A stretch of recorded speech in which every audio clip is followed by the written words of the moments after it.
பொறுப்பில்லாத இளைய சமுதாயம் எந்த நாட்டுக்கும் மூலதனம் அல்ல, மிகப்பெரிய பிரச்சனையாக மாறும். நீங்க படித்த படிப்பும் வாங்கிய பட்டங்களும் வழங்கக்கூடிய பணமும் அரைக்காசுக்கு செல்லாது. பார்த்து பார்த்து என் குழந்தை கஷ்டமே படக்கூடாது அப்படின்னு பிரார்த்தனை பண்ணாம, என் குழந்தை எந்த கஷ்டப்பட்டாலும் அதை தாண்டி வர சக்தியை தெய்வமே கொடு, கல்வியே கொடு.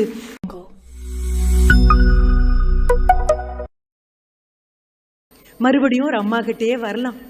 ஆனா இந்த அம்மாவுடைய குழந்தை நான் சொன்ன இந்த 5ஆம் வகுப்பு குழந்தைய அல்ல. இந்த அம்மாவுடைய குழந்தைக்கு 25 வயசு ஆயிடுச்சு. 25 வயதான அந்த நபர் ஒரு பெரிய ஸ்தாபனத்துல வேலைக்கும் வந்து சேர்ந்தாச்சு. கை நிறைய சம்பளம் மட்டும் இல்ல, மனசு நிறைய சந்தோஷம், தலை நிறைய அமைதி. சரி, ஒரு வாரமாக அம்மா இவருக்கு சாப்பாடு போட்டுட்டு இவர் தூங்கினதுக்கு அப்புறம் கதவை சாத்திட்டு அம்மா சாப்பிட வருவாங்க. இந்த ஒரு வார காலமா என்னாச்சோ தெரியல, புரண்டு புரண்டு படுக்கக்கூடிய ஒரு மகனாக இருக்காரு. அடுத்த நாள் காலையில ஒரு வாரமா அம்மா இதை பார்த்துட்டே இருக்காங்க. சரி, ஆஃபீஸில் ஏதோ பிரச்சனை, அலுவலகத்தில் ஏதோ பிரச்சனை, அலுவலகத்தில் ஏதோ பிரச்சனை, முகம் வாடியே இருக்கு, முகம் கண்ணி போயிருக்கு, எங்கிட்ட பகிர்ந்து கொள்ளவே மாட்டேங்கிறாரு. அம்மா அடுத்த நாள் காலையில் ஒரு வாரம் முடிஞ்சு ஒரு 8வது நாள் காலையில் சிற்றுண்டி இவருக்கு வைக்கும் பொழுது கண்ணுக்கு கண் மகனை பார்க்குறாங்க. பார்த்து அடுத்த நிமிஷம் அம்மா கிட்ட, பையன் என்னம்மா என்னையே பார்த்துட்டு இருக்கீங்க? ஒன்றும் இல்லை, உனக்கு ஏதோ பிரச்சனை இருக்கு போல இருக்கு. ஆமாம்மா, நிறைய பிரச்சனை இருக்கு, ஒரு முடிவெடுக்க முடியலம்மா என்னால். அடுத்த நிமிஷம் அம்மா சொல்றாங்க, உன் பிரச்சனை என்னன்னு நான் கேட்க போறதில்லை. 25 வயதான உனக்கு பிரச்சனை என்னன்னு அடையாளம் தெரியும், பிரச்சனைகளுக்கு என்ன தீர்வுகள், தீர்ப்புகள் அல்ல, தீர்வுகள் என்ன கொடுக்கணும் அப்படிங்கிறதும் உனக்கு தெரியும். அது அந்த அளவுக்கு உனக்கு ஆரோக்கியமான அறம் சார்ந்த வீட்டு சூழல் நான் கொடுத்துருக்கேன். உன் பிரச்சனை என்னன்னு அம்மா கேட்க போறதில்லை, சாஞ்சுக்கு தோள் அம்மா கொடுக்க போறதில்லை. ஆனா இந்த நேரத்தில் உங்ககிட்ட மறுபடியும் ஒன்ன நினைவூட்டணும். என்ன? ஒரு வார காலமா பாக்குறேன், தூக்கம் இல்லாம புரண்டு புரண்டு படுக்கிறேன். உன்னை பத்தி எனக்கு பல பெருமைகள் உண்டு. நீ நல்லா படிக்கிற குழந்தை, அடுத்தவங்களுக்கு மரியாதை கொடுக்கக்கூடிய குழந்தை, எல்லாரையும் அனுசரிச்சு போகக்கூடிய குழந்தை. ஒன்னு வாழ்க்கை துணையாக ஒரு பொண்ணை கூட்டிட்டு வந்து உனக்கு கொடுத்தேன் அப்படின்னா அவள் சகல சௌபாகியங்களோட இருக்கக்கூடிய பெண்ணாக நீ அவளை பார்த்துக்கவே, இந்த எல்லா நம்பிக்கையும் இருக்கு. ஆனா இந்த ஒரு வார காலமாக நீ புரண்டு புரண்டு படுக்கும்போது நான் இன்னொன்னும் சொல்லணும். எனக்கு ரொம்ப பெரிய பெருமைகள்ல ஒண்ணு, உன்னை பத்தி என்ன தெரியுமா? படுத்த உடனே தூங்குவேன், படுத்த உடனே தூங்குவேன். அடுத்த நாள் காலையில் எழுந்திருக்கும் போது முகம் அவ்வளோ பளிச்சுன்னு இருக்கும். நான் இது உங்ககிட்ட சொன்னதில்லை, ஆனால் நீ சாப்பிட்டு ஏதோ கொஞ்சம் நேரம் ஓய்வெடுத்து படிச்சுட்டு நீ படுக்கும்போது உன் அரைக்கதை ஒரு நிமிஷம் திரும்பி பார்ப்பேன். நான் பார்த்தேன் அப்படின்னா அமைதியாக நீ தூங்குறது, ஆழ்ந்த நித்திரை, அமைதியான சுவாசத்தோடு நீ தூங்குறத பார்க்கும்போது, அப்பாடா இன்னைக்கு என் குழந்தை செஞ்சதெல்லாம் நல்லதாக தான் இருந்திருக்கணும், இல்லைன்னா இப்படி தூக்கம் வராது அப்படின்னு நினச்சது உண்டு. ஒரு வார காலமாக நீ புரண்டு புரண்டு படுக்கிற, எனக்கு ரொம்ப கஷ்டமாக இருக்கு அப்படின்னு அம்மா சொன்னது. அடுத்தது என்ன? உன் பிரச்சனை எனக்கு தெரியாது, அதற்கு என்ன முடிவு நீ எடுக்க போறேன்னு தெரியாது. ஆனா ஒரு விஷயத்த நீ ஞாபகப்படுத்துறேன், உன் தூக்கத்தை ஒரு வாரம் ஒரு விஷயம் கெடுத்ததே ஆனால் அந்த விஷயம் நல்ல விஷயமா இருக்க முடியாதுன்னு மட்டும் எனக்கு தெரியும். உன் தூக்கம் கெடாத அளவுக்கு நல்ல விஷயங்களை மட்டுமே பண்ணுப்பா. இதுக்கு மேலே உங்க அம்மாவுக்கு படிப்பும் இல்லை, சொல்லிக் கொடுக்கக்கூடிய பக்குவம் இல்லை. அம்மா அவ்வளோதான், கொண்டு வந்த இட்லியை பரிமாறியாச்சு. பையன் சாப்பிட்டானான்னு பார்த்து எழுந்திரிச்சு போயிட்டாங்க. ஒன்றும் இல்லை, பையன் மனதில் வந்த சின்ன சலனம் என்ன அப்படின்னா, ஏதோ ஒரு வேலையை செய்யறதுக்காக அவருக்கு ஒரு கையூட்டு கொடுக்கறதுக்காக யாரோ தயாராக இருந்தாங்க, லஞ்சம் கொடுக்கறதுக்கு யாரோ தயாராக இருந்தாங்க. தேவை இருந்தாலும் மனசு வேண்டான்னு சொல்லிச்சு. மனசுக்கிட்ட ஒரு கெட்ட பழக்கம் உண்டு, எதையாவது பண்ண தொடங்கும் போது வேண்டாம் வேண்டாம் பண்ணாதே, தப்பு பண்ணாதே, தப்பு பண்ணாதேன்னு 10 தடவை சொல்லும். சி சுமாரு அப்படின்னு ஒரு வாரம் அதை தட்டி உட்கார வச்சோன்னா என்ன சொல்லும் தெரியுமா? அதே மனசு, சரி சரி பண்ணு, யார் பண்ணலை மாட்டிக்காம பார்த்துக்கோ அப்படின்னு அதே மனசு நம்மகிட்ட சொல்லும். இந்த அம்மாக்காரி வெளியில இருக்கக்கூடிய ஒரு மனசாட்சி மாதிரி வந்து சொன்னது, ஒரு வார காலம் உருண்டு உருண்டு நீ படுக்கிற அளவுக்கும் மனசை ஏதோ வாட்டி இருக்கு அப்படின்னா அது கண்டிப்பாக நல்லதாக இருக்காது. தூக்கத்தை கெடுக்கிற அளவுக்கு கெட்ட வேலைக்குள்ள இறங்கிடாதேம்மா. எத்தனை பேர் இந்த மாதிரி சொல்லியிருக்கோன்னு ஒரு நிமிஷம் யோசிச்சு பாருங்க.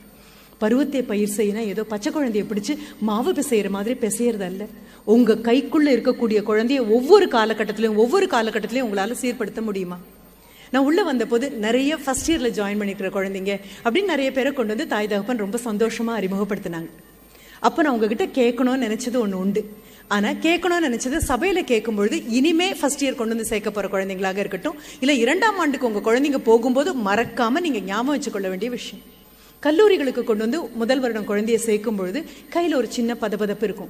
என்னதான் ராகிங் இஸ் ப்ராஹிபிட்டட் அப்படின்னு எழுதினாலும் சட்ட ரீதியாக தண்டனைக்குட்பட்ட விஷயம் இது அப்படின்னு சொல்லி இருந்தாலும் குழந்தையை கொண்டு போய் கல்லூரியில் விட்டுட்டு திரும்பி வரும்பொழுது திரைப்படங்கள்லையும் ஊடகங்கள்லையும் செய்தித்தாட்கள்லையும் செவிவழி செய்தியாக காதலையும் வந்து விழுந்ததை நினைச்சு இந்த 10 மாதம் சுமந்த தாயும் தோளிலும் நினைவிலும் சுமந்து கொண்டிருக்கக்கூடிய தந்தையும் எப்பொழுதுமே பயப்படுவாங்க. 3 மணிக்கு திரும்பி வர வேண்டிய குழந்தை 3:05 ஆகி 3:10 ஆகி 3:15 ஆச்சு அப்படின்னா மறக்காம மொபைல் குழந்தைக்கு போயிடும். செல்லில் கூப்பிடுவீங்க, ஏதாவது பிரச்சனையாப்பா, உன்னுடைய சீனியர்ஸ் ஏதாவது பண்ணாங்களாப்பா, எத்தனை பதட்டம், எத்தனை கவலை, எத்தனை அச்சம். சத்தியம் அப்படிதான் இருக்கணும் அம்மா அப்பா. ஆனா உங்க குழந்தை ஃபர்ஸ்ட் இயர்லேருந்து செகண்ட் இயர் போகிற அன்னைக்கு முதல் நாள் எந்த தாய் தகப்பனாவது பக்கத்தில் உட்காந்து, இங்கே பாரு போன வருஷம் இதே நேரம் நீ ஃபர்ஸ்ட் இயரில் கொண்டு போய் உன்னை விட்டுட்டு ஒவ்வொரு நாளும் நீ திரும்பி வரும்போதெல்லாம் கொஞ்சம் பயமாக இருக்கும். ஒரு 3 மாதம் நீ காலேஜில் பழகிற வரைக்கும் எனக்கு ஒரு சின்ன அச்சம் மனசுக்குள்ளே இருந்துகிட்டே இருந்தது. ஐயோ அதே மாதிரி இப்போ ஃபர்ஸ்ட் இயர்ஸ் வந்திருக்காங்க, உன்னுடைய நண்பர்கள்னு 10 பேரை சேர்த்து வச்சுட்டு வேற தாய் தகப்பன் நெஞ்சில் தயவு செஞ்சு நெருப்பள்ளி போட்டுடாதேன்னு ஒரு அம்மாவோ அப்பாவோ உங்க குழந்தைகிட்ட சத்தியம் வாங்கியிருந்தீங்கன்னா பருவத்தே பயிர் செய்கிறீங்கன்னு அர்த்தம். என் குழந்தை செகண்ட் இயர் போன அடுத்த நிமிஷம் எனக்கு அதை பற்றி கவலை இல்லை. பக்கத்து வீட்டு குழந்தை 10ஆம் கிளாஸ் படிக்கும்போது எனக்கு அது பிரச்சனையே இல்லை. என் குழந்தை எல்கேஜி படிக்கும்போது அது மிகப்பெரிய பிரச்சனையாக எனக்கு இருக்கும். என்ன பண்றோம், நான் அந்த இடத்த தாண்டுற வரைக்கும் மிக உறுதியாக இருப்பேன். அந்த இடத்த நான் தாண்டியாச்சு அப்படின்னா என்னை விட பலவீனமான ஆள் யாரும் இல்லை. அனுபவத்துக்கு அப்பாற்பட்டு போகாம நான் மறுபடியும் சொல்றேன். எனக்கு இன்னொரு சின்ன அனுபவமும் கிடைச்சது. கோயம்புத்தூர்ல இருந்து மயிலாடுதுறை வரைக்கும் போகக்கூடிய அந்த ஜன்சதாப்தி எக்ஸ்பிரஸ் பார்த்துருப்பீங்க. 2 பேர் உட்காரக்கூடியது, 3 பேர் உட்காரக்கூடியது, அந்த மாதிரி இருக்கும். நாங்கள் பின்னால் உட்காந்துருக்கோம். எங்களுக்கு முன்னால ஒரு 18 வச்சுக்கலாம், கண்டிப்பா ஃபர்ஸ்ட் இயரோ செகண்ட் இயரோ படிக்கக்கூடிய ஒரு குழந்தை. நான் சொல்றதுக்கு என்ன காரணம் அப்படின்னா, உருவத்தால வளர்ந்தாலும் மனது பக்குவப்படாமல் அபாயகரமான மன முதிர்ச்சியின்மை உள்ள எல்லாரையுமே குழந்தைகளா நினைச்சு பார்த்தா மட்டும்தான் மன்னிக்கக்கூடிய தைரியம் நமக்கு வருது. இல்லைன்னா கண்டிக்கவும் வேணும், கண்டுக்கவும் வேணும், தண்டிக்கவும் வேணும். அவருக்கு ஜன்னலோரம் ஒரு சீட்டு கிடைச்சிருக்கு. உலகத்தை பத்தி அவருக்கு எந்த கவலையுமே இல்லை. காதும் கேட்காம இருக்கிற மாதிரி காதுக்குள்ளேயும் எதையோ போட்டாச்சு. கைவசம் இருக்கக்கூடிய பொருள்ல இருந்து வரக்கூடிய பாட்டை கேட்டுட்டு உட்காந்துட்டு இருக்காரு. அவரும் உங்களுடைய அம்மாவும் கூட பயணிக்கிறாங்க போல இருக்கு. அதுக்கு அடுத்தது ரொம்ப சாதாரணமா உங்க வீட்லயும் எங்க வீட்லயும் நீங்க பார்த்திருக்க கூடிய வயது முதிர்ந்த ஒரு 70 வயது ஒரு நபர். மிக சாதாரணமான ஒன்று. நமக்கு என்னமோ எல்லாரையும் இவங்களெல்லாம் பெருசுன்னு கூப்பிட்டு நச்சுன்னு கூப்பிட்டும் பழகி போயிட்டோம். எனக்கு முன்னாலே பேசின ஐயா சொன்னது நான் இந்த மாதிரி இந்த இல்லத்துக்கு போனேன், நம்ம எல்லாம் அங்கதானே போக போறோம் அப்படின்னு. உங்க எத்தனை பேர்கிட்டையும் நான் மறுபடியும் சொல்றேன், முதியோர் இல்லங்கள் எனக்கு மனதுக்கு மிக மிக நெருக்கமான விஷயங்கள். என்ன காரணம் தெரியுமா? முதியோர் இல்லத்துல முதியவர்களே கிடையாது, முதியோர் இல்லத்துல புலம்பல்கள் கிடையாது, முதியோர் இல்லங்கள்ல பெருசுகள் கிடையாது. என்னை விட 10 வயசு சின்னவங்க முன்னாலே எனக்கு முழங்கால் வலிக்குது, முதுகு வலிக்குதுன்னு சொன்னாதானே எப்ப பார் புலம்பல். எல்லாருக்குமே அங்க முதுகு வலிக்கும், எல்லாருக்குமே அங்க முழங்கால் வலிக்கும், எல்லாருக்குமே 2 காதுக்கு 4 காது கடன் வாங்கி அடுத்தவன் பிரச்சனையை கேட்கக்கூடிய பக்குவம் இருக்கும். எல்லாருக்குமே நச்சு கிடையாது, எல்லாருக்குமே பிடுங்கல் கிடையாது. அதனால என் பக்கத்துல உட்காந்துருக்கக்கூடிய ஒரு 60 வயது 70 வயது நபர் பேசுனா ஒரு இளைஞன் மாதிரி என்னால அதுக்கு நான் பிரதிபலன் காமிக்க முடியாது. இப்போ இவங்க உட்காந்துருக்காங்க, உட்காந்து சாப்பிட ஆரம்பிச்சிருக்காங்க. உங்களுக்கு தெரியும் 2 மணி ஆகிறதுக்கு முன்னால தஞ்சாவூர் போயாச்சு. முதியவர் உட்காந்து சாப்பிட்டுருக்காரு. அவருக்கும் இவங்களுக்கும் சம்பந்தமே கிடையாது. அம்மா பக்கத்துல பையன். அம்மாவுக்கு அவ்வளோ பெருமையா இருக்கு. பையனை பார்க்கும்போது 18 வயசுக்கு நல்ல ஆஜானுபாகுவா அடிக்கும் தலைக்கும் வளர்ந்த ஒரு பையன். உலகத்தை பத்தி கவலையே இல்லை. அவரால் யாருக்கும் எந்த பிரச்சனையும் கிடையாது. காதை இறுக்கி மூடியாச்சு. அவராச்சு அது காது கேட்கறது போக கையில் ஒரு புத்தகம் இருக்கு. அதுவும் இல்லைன்னா வாட்ஸ்அப்ல ஏதோ பார்த்துட்டு இருக்காரு. பக்கத்துல உட்காந்து அம்மா நிமிந்து பார்த்து குழந்தைய கண்ணால் அளவிட்டு, ஆஹா எப்படிப்பட்ட ஒரு குழந்தைக்கு நான் தாயினும் அவ்வளவு சந்தோஷம். சரி, அம்மாவும் மகனும் சாப்பிட ஆரம்பிச்சாங்க. முன்னால் இருக்கக்கூடிய அந்த இதையும் எடுத்து வச்சுக்கிட்டாங்க, அந்த டேபிள் மாதிரி இருக்கக்கூடியது. அதுல இந்த முதியவரும் தனக்கான உணவு எடுத்து சாப்பிட்றாரு. முதுமைக்குன்னு சில குணங்கள் உண்டு. நீங்களும் நானும் நினைக்கிற மாதிரி உடனே ஸ்பூன் எடுத்த உடனே 5 விரலும் ஒன்னா அதெல்லாம் பிடிக்காது. இந்த பச்சை குழந்தை எப்படி 10 தடவை பிடிச்சாலும் 15 தடவை ஸ்பூன் கீழே விழுமோ அந்த மாதிரியே 60 தாண்டி 70 தொடும்போது கை நடுக்கம் வரும், வாய்க்குளறல் வரும். எல்லாமே இயல்பாக இருக்கிறது தான். ஆனா இது நம்ம குழந்தைங்களுக்கு சொல்லி கொடுத்தது கிடையாது. ஏதோ நமக்கு முதுமையே வராத மாதிரியும் முதியவர்கள் எல்லாம் உலகத்துல இருந்து வெளியில அனுப்பிடணும் அப்படிங்கிற மாதிரியும் ஆவேசமா அம்மா அப்பா இளைய தலைமுறை இருக்கிறதுனால இந்த அம்மா சாப்பிட்டாச்சு. அந்த பையன் சாப்பிட்ட அடுத்த நிமிஷம் அவர் எழுந்திரிச்சிட்டாரு. பையன் எழுந்திரிச்சு அடுத்த நிமிஷம் யுவர்ஸ் ஒபீடியன்ட்லிங்கிற மாதிரி அம்மாவும் எழுந்திரிச்சிட்டாங்க. அந்த இடத்துல எப்படி எழுந்து நிற்கிறது கஷ்டம்னு உங்களுக்கு தெரியும். பையனுக்கு அவ்வளோ பொறுமை இல்லை. என்ன வேணும், கையிலிருந்து சாப்பாடு எடுத்து வாய்க்கு கொண்டு போகும்போது பாதி பருக்க கீழே விழக்கூடிய அந்த வயது முதிர்ந்த நபர் இப்போ எழுந்திருச்சு இந்த இளைஞன் போய் கை கழுவிட்டு வர இடம் கொடுக்கணும். அம்மாவுக்கும் பொறுமை இல்லை, பையனுக்கு பொறுமையே இல்லை. அவ்வளோ வேதம் அப்படிங்கிறாரு. அம்மாவை கையால் இப்படி அடிக்கிறாரு. அம்மா திரும்பி அந்த யாரோ சம்பந்தம் இல்லாத அந்த பெரியவர்கிட்ட கொஞ்சம் நகர்ந்துக்கிறீங்களா பையன் அப்படின்னு சொல்றாரு. அவ்வளவே தான். இதெல்லாம் பார்த்து பார்த்து பக்குவப்பட்ட அந்த பெரியவர் அந்த தட்டை மறுபடியும் எடுத்து இப்படி பேலன்ஸ் பண்ணி அதை எடுத்து மூடி, நமக்கு தெரியும் நம்ம உட்கார இடத்துல அந்த கிளிப்பை போட்டாலும் அந்த மறுபடியும் விழும். அதை மறுபடியும் எடுத்து ஒரு விதமாக மூடி மெதுவாக எழுந்திரிச்சு நின்னாரு. இந்த பையன் போயாச்சு. போன சுட்டில் இவர் மறுபடியும் உட்காந்து மறுபடியும் சாப்பிட தொடங்கும் போது அவன் பையன் வந்தாச்சு. மறுபடியும் சூழ்னு பள்ளி கொட்டுறாரு. கால் மாற்றி அவன் வைக்கிறாரு. அவர் எழுந்திருக்கணுமா, அவன் மறுபடியும் போகணுமா, உள்ள உட்காரணுமா, விட்ட பாட்டை மீண்டும் கேட்கணுமா, பாதி படிச்சு விட்ட வாட்ஸ்அப்பை மறுபடியும் பார்க்கணுமா. நான் அப்பவும் கண் திறந்து பார்த்துட்டு இருந்தது ஒரே ஒரு விஷயத்தை, அம்மாக்காரி கண்டிப்பாளான்னு பார்த்தேன். உங்க முன்னால மறுபடியும் I would like to register. பருவத்தே பயிர் செய்யணும் அப்படின்னா தாய் தகப்பனுக்கு குழந்தைகள் அறம் பிறழ்ந்து போகின்றன அப்படிங்கிற உணர்வு இல்லை, சொரண வேணும். உணர்வு மனதில் வரணும். யார் வீட்டிலையோ அவர் யாருக்கோ அப்பா, யாருக்கோ தாத்தா, யாருக்கோ பெரியப்பா, யாருக்கோ மாமா, யார் கண்டா நீங்களும் நானும் அந்த சீட்ல உட்கார்றதுக்காக அவர் எத்தனையோ பெரிய தியாகங்களை அவர் அளவுல பண்ணிட்டு வந்திருக்கலாம். முதுமைக்கு மரியாதை கொடுக்கணும்னு அம்மாக்காரி சொல்லி இருக்கணும். அங்க மறுபடியும் கையை பசஞ்சிட்டு அம்மா நின்று அந்த பெரியவரை எழுப்பி இந்த பையன் போய் உட்காந்து ஏதோ விக்ரமாதித்த சிம்மாசனத்துல உட்கார்ந்த பெருமிதத்தோட அந்த பையன் வரங்க உட்கார்ந்தார். சுண்டி சுருங்கி மனசு வாடி போனதங்க.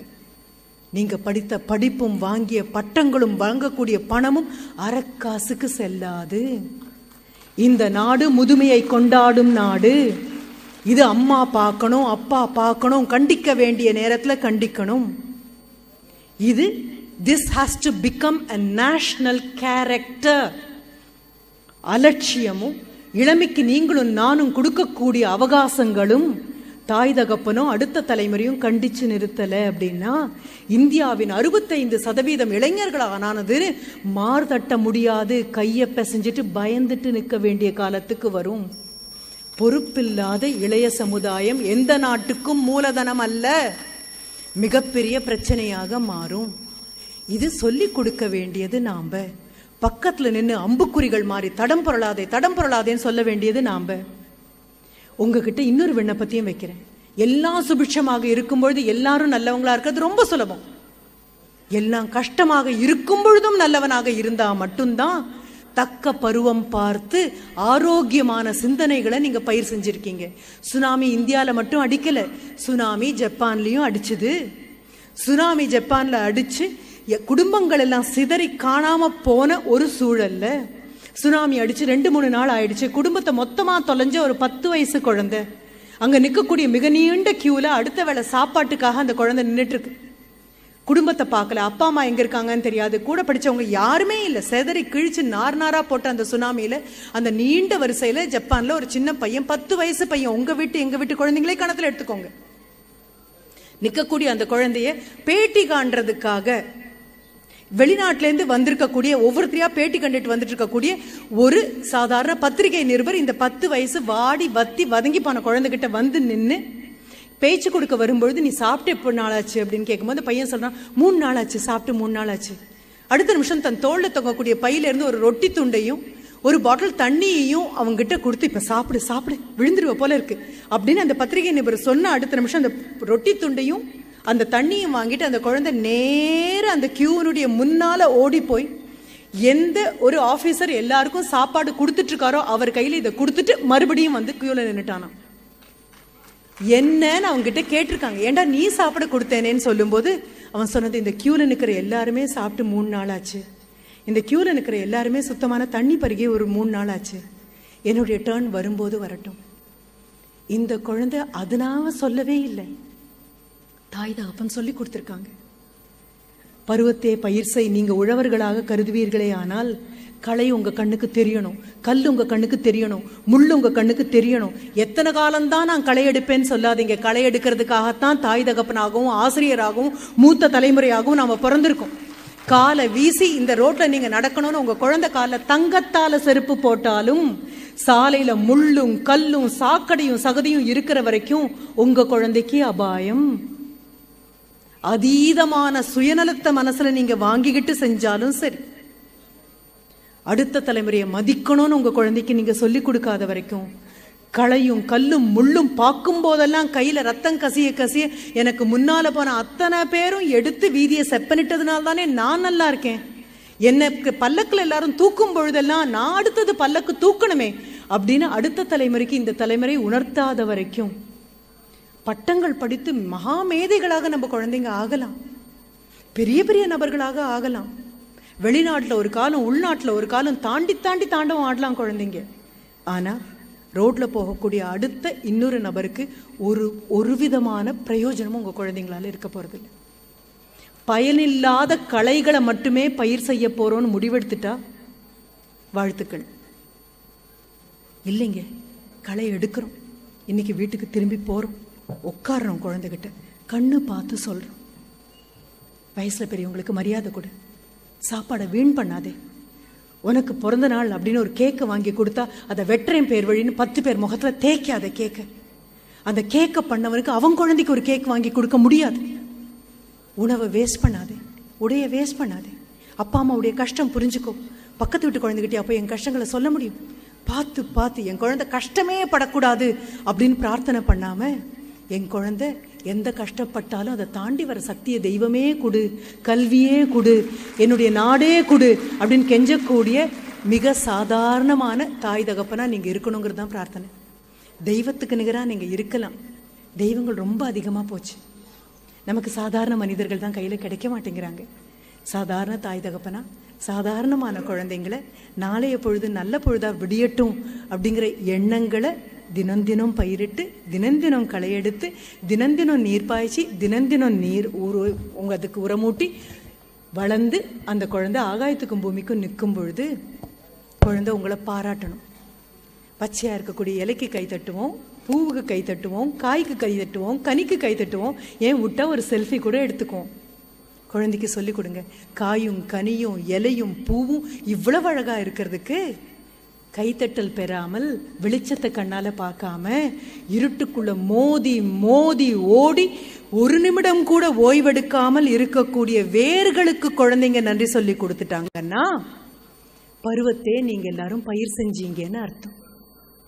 பார்த்தீனியம் கூட பயிர் மாதிரி தான் விளையுது, அதுக்காக பறிச்சு சாப்பிட முடியுமா என்ன? உட்காருங்க, அடுத்த வீட்டு குழந்தைக்கு உதவுங்க நான் சொல்லவே இல்லை. சுயநலமா இருங்க, அதீதமான சுயநலமா இருங்க. உங்க குழந்தைய ஒழுங்கா வளர்த்து நீங்க இறக்கி விட்டீங்கன்னா 65% இந்திய இளைஞர்கள் எதிர்காலத்தை காப்பாற்றுவார்கள் அப்படின்னு சொல்றதுக்குரிய அடிப்படை தகுதி நமக்கு கிடைக்கும்.